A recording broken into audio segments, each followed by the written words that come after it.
Shalom, welcome back. First and foremost, I want to give all glory, praises, and honors to Yahweh by Shem Yahweh Shai. Double honors to the apostles and elders of Great Millstone, and salutations to you occupants pushing His word, sincerity, and in truth. Back with another lesson, and today is just going to be a couple scriptures going into basically the pride of Esau Edom. All right, and how he really feels, uh, how he thinks his kingdom is going to go on forever. All right, I was at the gig at the job, and I was making a delivery at this municipal building. Right next to it is a firehouse. All right, and I overheard these two firefighters talking to each other, and one of them was telling the other one that in 10 years you'll be doing this and have this set up and this set up. So this guy already planning for 10 years down the road, man. All right, and that's just a brief example, but it really shows the pride that's on these people that's walking around out here. All right, they're not even considering what's going on in the world. They're completely oblivious, and that's most people you see nowadays ain't walking around, man. Still thinking things are eventually going back to normal. All right, so this is the book of Psalms 49:11. It says their inward thought is that their houses shall continue forever, and their dwelling places to all generations. So they're thinking about their kids, their 401k, how they're going to retire, how they're going to go on this trip, that trip. All right. Not realizing that Yahweh Shem Yahweh Shai has got these people, especially these peon Edomites, in a trick bag, man. Because the elite of them are getting ready to take this place down, which they're set up through the Spirit on the left-hand side to do that, to fulfill Bible prophecy. So we know this, man. So we have to keep our eyes wide awake and don't get lulled back to sleep by believing in the propaganda that Esau's always putting out, whether it's his news, his television, or his movies. All right. But this conversation that these guys were having, man, it just it struck me. I was like, what, 10 years? You know, we trying to get out of here in the next 10 seconds. But that's the completely that's a different spirit that you're supposed to hasten when you're in a correct spirit. All right. Nobody else wants to be around this place any longer than they have to. All right, let me finish it off. It says, to all generations, they call their lands after their own name. All right, let's keep moving. Let's go into the book of Psalms 73 and 4, right? And this is why they really feel this way. It's because they've been winning for so long.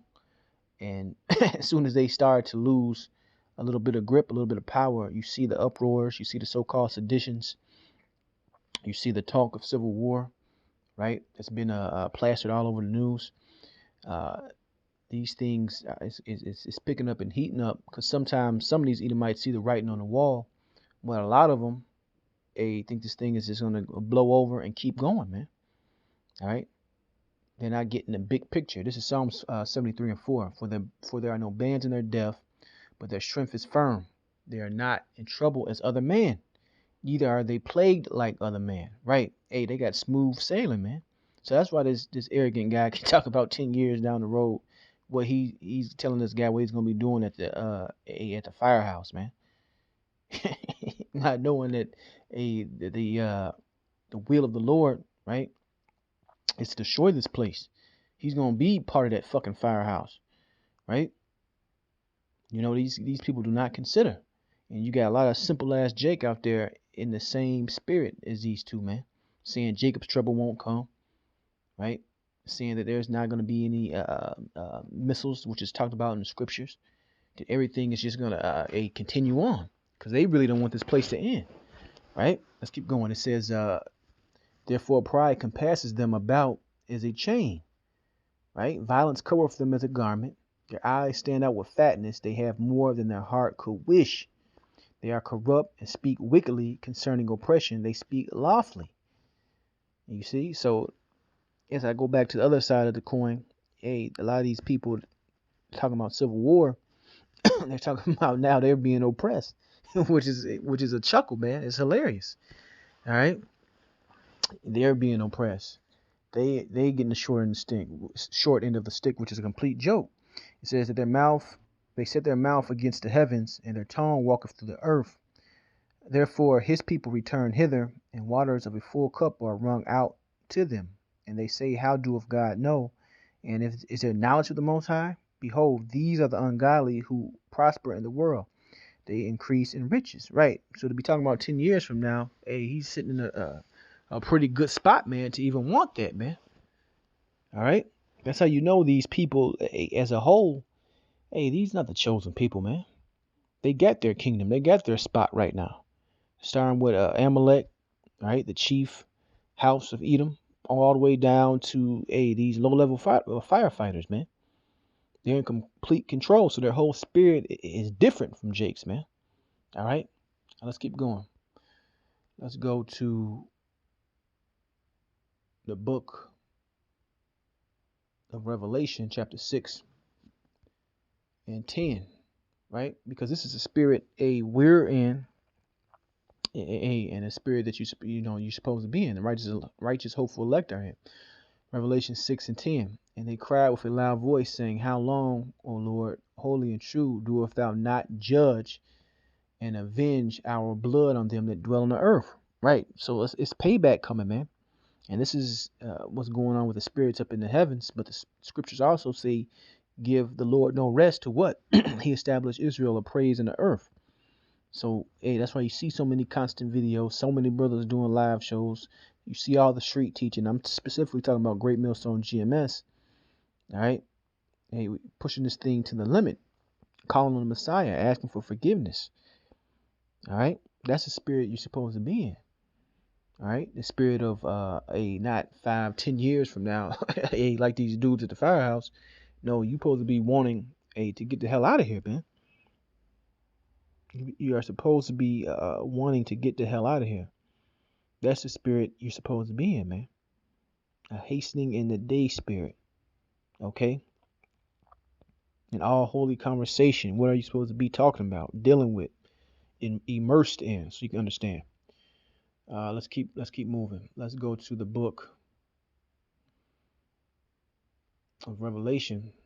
Stay in Revelation 18 and 4. It says, and I heard another voice from heaven saying, come out of her, my people, that ye be not partakers of her sins, and ye that receive not of her plagues. Right? So those fire guys had it twisted, man. All right. Hey, those first responders had it twisted, because this place is destined for destruction. And this scripture is written for the Israelites first and foremost. To remove yourself mentally and physically is going to happen. We're going to be, the hopeful elect are going to be taken out of this place. All right. But it first starts in the mind. All right. For her sins have reached unto heaven, and the Most High have remembered her iniquities. You see, reward her even as she have rewarded you. Right? We have caught nothing but hell here, man. So you got so-called right side getting ready to prepare for a civil war, because they want to fight for this place. They love this place. This is their kingdom, and it's not going out. They're not going out they're going out with a bang. You see? But if you're in the spirit, guess what? Hey, you rooting for this place to go down, man. Hey, pom-poms and all, so you can understand. It says, reward her even as she rewarded you, and double unto her, double according to her works. In the cup which she had filled, fill to her double. Right? So this, just in the spirit of these scriptures, those two guys who was in that firehouse could have described themselves as Christians, go to church every Sunday. But you really see that, their whole spirit is of what? The world, man. All right? It's contrary to the true spirit of these scriptures. That goes for Vocab Malone. That goes for all these Christians. It goes for you knucklehead Jake, which are Israelites, you Negroes, Hispanics, and Native Americans who are still into that plantation Christianity. You don't want to get out of here. You want to prosper. That's why you have what do they call it? The Joel Osteens, the T.D. Jakes, prosperity gospel. That's what they're learning in those churches. Let's keep going. Let's go into the book of Obadiah 1 and 3. It says, the pride of thine heart have deceived thee, right? Thou that dwellest in the clefts of the rock. And this is another scripture that popped into my head when I heard those two conversations. The pride in them deceived them, man. whose habitation is high, that saith in their heart, who shall bring me down to the ground? And this is how they feel as a whole, starting with the upper elite, the ones that are really running the show, all the way down to these firefighters. All right. They don't never see themselves going down. They don't never see themselves being conquered. They don't never see themselves being in last place. Hey, but it's going to happen, right? And through the Spirit, hey, it's going to be before 10 years, man. 10 years of this. Hey, the saints are already worn out, man. We can't even imagine another 10 years of this. All right, let's keep going. And let's end it off in how you're supposed to say things if you're looking to, accomplish something, or you have a goal, right, in this place. This is how you're supposed to approach it. This is James chapter 4, verse 13. It says, "Go to now, ye that say, today or tomorrow we will go into such a city, and continue there a year, right, and buy and sell and get gain." It says, "Whereas ye know not what shall be on the morrow." You see that? So you making all these big plans, and you don't know what the Lord can bring to you a tomorrow. Them guys could get burned up in a fire a tomorrow. You see the way judgment is going out. It says, "For what is your life? It is even a vapor that appeareth for a little time, and then vanisheth away. For that ye ought to say, if the Lord will, we shall live and do this or that." So that's how you supposed to approach these decisions, man, and things that you're saying. If it be in the Lord's will, I'll be here, this week, or do that next week, if it's in the Lord's will. All right. But that's the point of the lesson. And that's going to be it. I want to give all glory, praises, and honors to Yahweh, Ba'ashem, Yahweh Shai. Shalom next.